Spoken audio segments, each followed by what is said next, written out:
चलिए तो नमस्कार है, स्वागत है आपका फिर से एक बार। हम लोग पढ़ेंगे NSR इन एल्काइल हैलाइड। NSR का मतलब आप समझते हो, NSR का मतलब होता है न्यूक्लियोफिलिक सब्स्टिट्यूशन रिएक्शन। ये होता है दो प्रकार का, एक होता है SN1, दूसरा होता है SN2। कुल मिलाकर बात यह है कि एल्काइल हैलाइड कंपाउंड में दो प्रकार के रिएक्शन होंगे। एक तो SN1 होने वाला है और एक SN2 होने वाला है, ठीक है ना। तो सबसे पहले अब हम स्टार्ट करने जा रहे हैं SN1 reaction of alkyl halide. SN1 reaction, अब किसी भी रिएक्शन की पहचान क्या होती है, किसी भी रिएक्शन को आप एग्ज़ाम में पहचानोगे कैसे, that is very very important. तो SN1 रिएक्शन, एल्काइल हैलाइड का जो SN1 रिएक्शन होता है उसका जो रिएजेंट होता है, रिएजेंट से पहचाना जाता है। रिएजेंट होता है इसका H2O, फिर दूसरा अल्कोहल होता है और तीसरा जो है एसिटिक एसिड होता है। इन तीनों में से कोई भी न्यूक्लियोफाइल आ जाए तो ये अपने आप में वीक न्यूक्लियोफाइल होता है। तो हम बोल सकते हैं कि वीक न्यूक्लियोफाइल है वो SN1 रिएक्शन, एल्काइल हैलाइड के SN1 रिएक्शन की पहचान हो जाती है। बोले तो वीक न्यूक्लियोफाइल के हेल्प से जो हम एल्काइल हैलाइड के SN1 रिएक्शन को पहचान सकते हैं। अब यहाँ पर देखिए, सबसे पहले तो ये देखिए, इसके अंदर रिएजेंट है और फिर प्रोडक्ट में क्या क्या बनता है, ठीक है ना। रिएजेंट में जब हम अल्कोहल लेते हैं तो जब हम वाटर लेते हैं तो अल्कोहल बनता है, फिर उसके बाद जब हम अल्कोहल लेते हैं तो यहाँ पर ईथर बनता है, और जब हम एसिटिक एसिड लेंगे तब ऐसी स्थिति में एस्टर बनेगा। मतलब आप इसको ऐसे करके लिख भी सकते हो।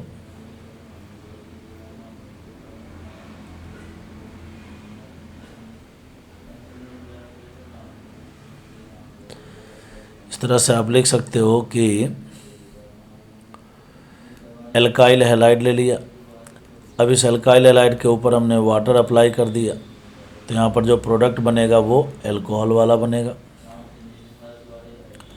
और जब हम, और मैकेनिज्म कौन सा, SN1, और जब हम यहाँ पर अल्कोहल लेंगे तब जो प्रोडक्ट बनेगा वो ईथर वाला बनेगा, ठीक है ना, मैकेनिज्म SN1। और फिर उसके बाद जब हम यहाँ पर एसिटिक एसिड लेंगे, CH3COOH लेंगे, तब जो प्रोडक्ट बनेगा वो एस्टर होगा, ठीक है, इस तरह से। तो अभी हमें ये पता चला कि जो एल्काइल हैलाइड का जो SN1 रिएक्शन है, एल्काइल हैलाइड का जो SN1 रिएक्शन है उसमें रिएजेंट हम क्या क्या लेंगे और उस रिएजेंट से क्या क्या प्रोडक्ट बनने वाला है। अब हम बात करेंगे कि देखिए, एल्काइल हैलाइड का जो SN1 रिएक्शन है वो हमें पता लग गया कि इसमें रिएजेंट ये होना चाहिए, और तो और किस रिएजेंट से क्या प्रोडक्ट बनेगा ये हमें पता लग गया। अब हम बात करेंगे कि ये रिएक्शन होगा कैसे। तो इसके लिए देखिए कुछ इंपॉर्टेंट पॉइंट है। पहली बात तो यह है कि ये रिएक्शन देखिए SN1 हो, E1 हो, जिस रिएक्शन में भी, कुछ बच्चों को इसमें भी दिक्कत आती है SN1 क्या होता है सर, चलो उस पर भी चर्चा कर लेते हैं, ठीक है ना। SN1, ठीक है, SN1 में जो ये 1 है ना, SN का मतलब न्यूक्लियोफिलिक सब्स्टिट्यूशन है, और ये जो 1 है इसका मतलब होता है यूनिमोलेक्युलर, फिर उसके बाद न्यूक्लियोफिलिक सब्स्टिट्यूशन रिएक्शन, ठीक है ना, यूनिमोलेक्युलर न्यूक्लियोफिलिक सब्स्टिट्यूशन रिएक्शन।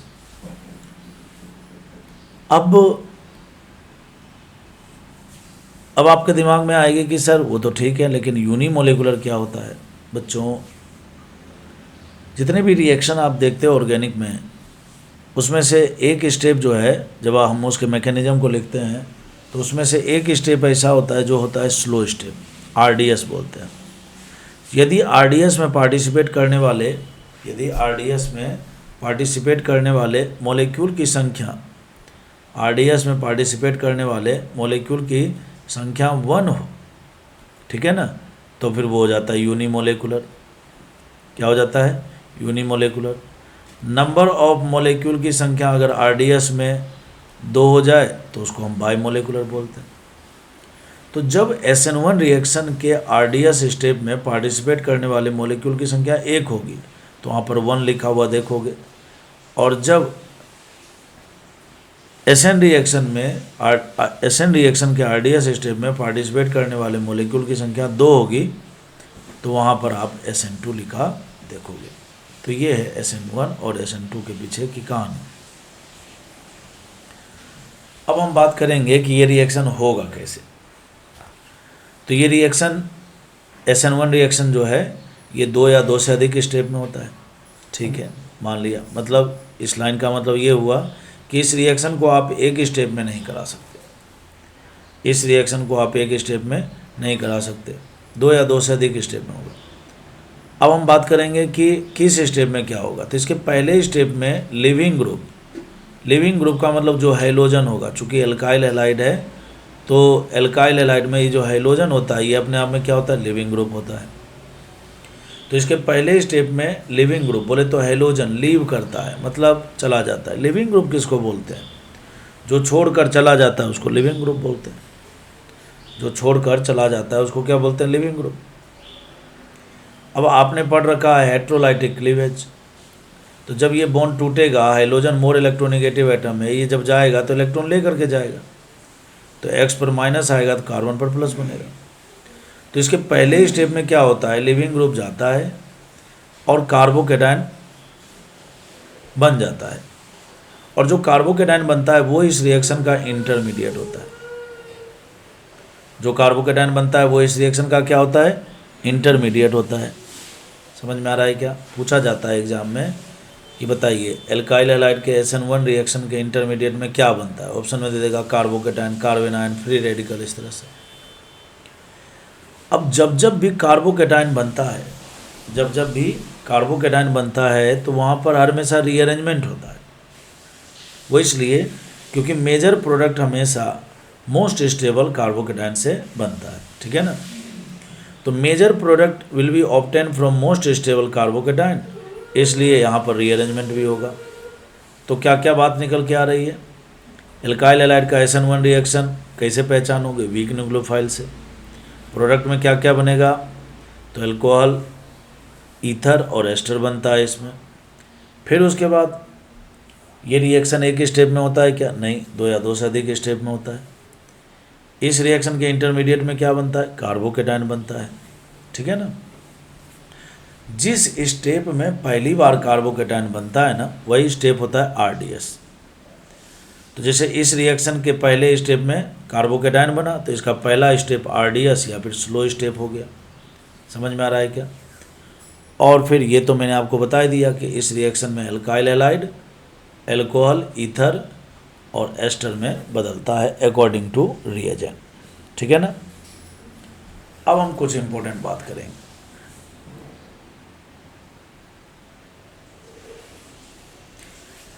और वो ये है कि चाहे SN1 रिएक्शन हो एल्काइल हैलाइड का या SN2 हो, SN1 हो या SN2 हो, दोनों में से कुछ भी आ जाए तो कंपाउंड में लिविंग ग्रुप गुड होना चाहिए, है ना। मतलब लिविंग ग्रुप 2 प्रकार के होते हैं, ठीक है ना। एक होता है गुड लिविंग ग्रुप और एक होता है पुअर लिविंग ग्रुप। तो SN1 और SN2 दोनों में लिविंग ग्रुप कैसा होना चाहिए, गुड होना चाहिए। मतलब गुड लिविंग ग्रुप होगा तभी जाकर के SN1 SN2 रिएक्शन होगा। अब आपको समझना चाहिए कि कौन कौन से लिविंग ग्रुप गुड होते हैं। तो गुड लिविंग ग्रुप होते हैं बच्चों, हैलोजन में क्लोरीन, ब्रोमीन, आयोडीन, ठीक है ना। OTS को टोसाइलेट बोलते हैं, ONS को नोसाइलेट बोलते हैं, OBS को ब्रोसाइलेट बोलते हैं। तो ये तीनों भी वेरी गुड लिविंग ग्रुप होते हैं, ठीक है ना, वेरी गुड लिविंग ग्रुप होते हैं। मतलब क्लोरीन, ब्रोमीन, आयोडीन से भी अच्छा लिविंग ग्रुप ये तीनों होता है। अब देखिए पुअर लिविंग ग्रुप क्या होता है। पुअर लिविंग ग्रुप होने को बहुत सारे हो सकते हैं, बट जो आपको जनरली मिलेगा क्वेश्चन में, पेपर में, उसमें अक्सर यही दोनों मिलता है। एक तो फ्लोरीन मिलता है और एक NR3+, ठीक है ना। फ्लोरीन की इलेक्ट्रोनिगेटिविटी ज़्यादा होती है।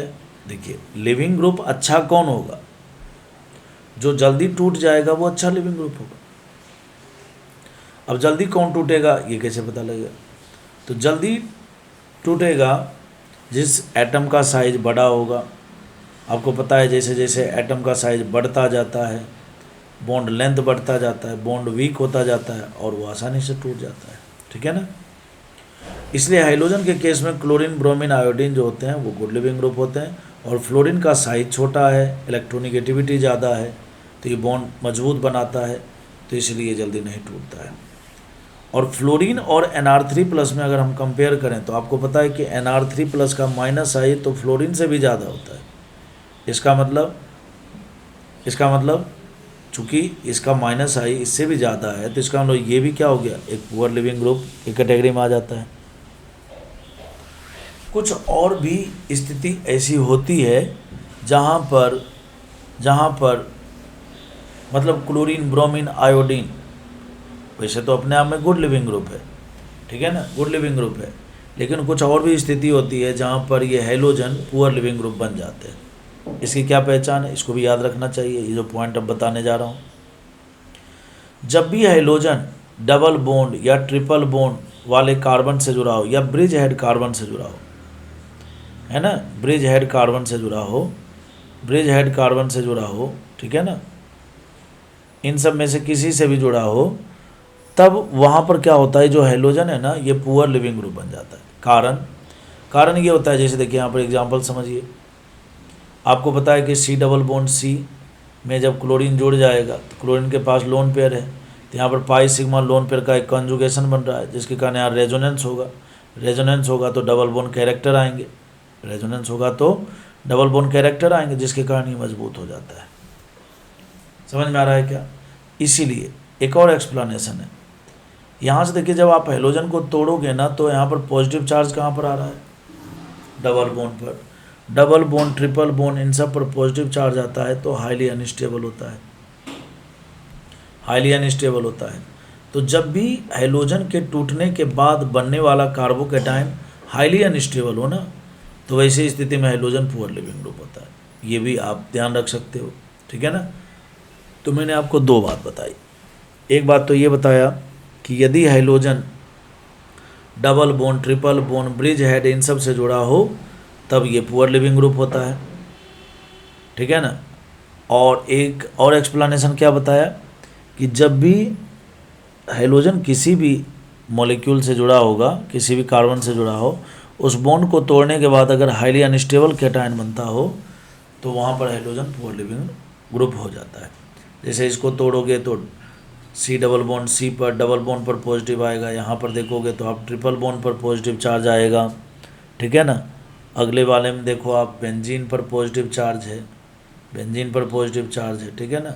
तो ये सब जो पॉजिटिव चार्ज है ये सब क्या होता है, हाईली अनस्टेबल होता है। यहाँ देखिए आप, ब्रिज हेड पर जो पॉजिटिव चार्ज है ये भी हाईली अनस्टेबल है, ठीक है ना। तो आपको क्या ध्यान रखना है, आपको ध्यान रखना है कि वैसे तो क्लोरीन, ब्रोमीन, आयोडीन जो है ये अपने आप में गुड लिविंग ग्रुप है, लेकिन अगर chlorine, bromine, iodine double bond, triple bond, bridge वाले एटम से जुड़ा हुआ हो तो वैसी स्थिति में ये हैलोजन जो होते हैं ये पुअर लिविंग ग्रुप बन जाते हैं, ठीक है ना। अब देखिए इस पर कुछ क्वेश्चन है, कहता identify the compound in which SN1 and SN2। अब अभी आपको मैंने बताया कि SN1 और SN2 दोनों रिएक्शन में लिविंग ग्रुप का गुड होना बहुत ज़रूरी होता है, ठीक है ना। तो अब कहता है कि इसमें SN1 SN2 होगा, पहचानिए। तो देखिए इसमें हो जाएगा, क्यों, क्योंकि इसमें क्लोरीन गुड लिविंग ग्रुप है, इसमें देखिए फ्लोरीन पुअर लिविंग ग्रुप है तो इसलिए इसमें नहीं हो पाएगा। OTS very good leaving group होता है, हो जाएगा। क्लोरीन देखिए डबल बॉन्ड से जुड़ा हुआ है तो नहीं होगा। यहाँ पर देखिए क्लोरीन डायरेक्टली डबल बॉन्ड से नहीं जुड़ा हुआ है, ठीक है ना, तो इसलिए यहाँ पर हो जाएगा। यहाँ पर देखिए आयोडीन और ब्रोमीन दो दिया हुआ है, तो आयोडीन और ब्रोमीन को अगर हम कंपेयर करेंगे तो दोनों के दोनों गुड लिविंग ग्रुप है, ठीक है ना। और तो और ब्रोमीन और आयोडीन में आयोडीन ज़्यादा अच्छा लिविंग ग्रुप है, बट आयोडीन देखिए यहाँ पर डबल बॉन्ड से डायरेक्टली जुड़ा हुआ है, तो इसका हम लोग आयोडीन यहाँ पुअर लिविंग ग्रुप हो गया, बट ब्रोमीन अभी भी गुड लिविंग ग्रुप बचा हुआ है, तो इसका हम लोग मोलिक्यूल में SN1 SN2 रिएक्शन होगा। अब यहाँ पर देखिए हैलोजन ब्रिज से जुड़ा हुआ है, यानी कि हैलोजन यहाँ पर पुअर लिविंग ग्रुप है। यहाँ पर देखिए हैलोजन जो है वो डबल बॉन्ड से जुड़ा हुआ है, यहाँ भी पुअर लिविंग ग्रुप है। हैलोजन ट्रिपल बॉन्ड से जुड़ा हुआ है, ये भी पुअर लिविंग ग्रुप है, ठीक है ना। और यहाँ पर देखिए हाइड्रोजन डबल बॉन्ड से डायरेक्टली नहीं जुड़ा हुआ है, तो यहाँ पर गुड लिविंग ग्रुप है, तो यहाँ पर हो जाएगा। तो इस वीडियो में यहीं तक। इसके आगे अब हम SN1 रिएक्शन के प्रोडक्ट कैसे बनते हैं, ठीक है ना, उसका मैकेनिज्म क्या है, इस पर चर्चा करेंगे।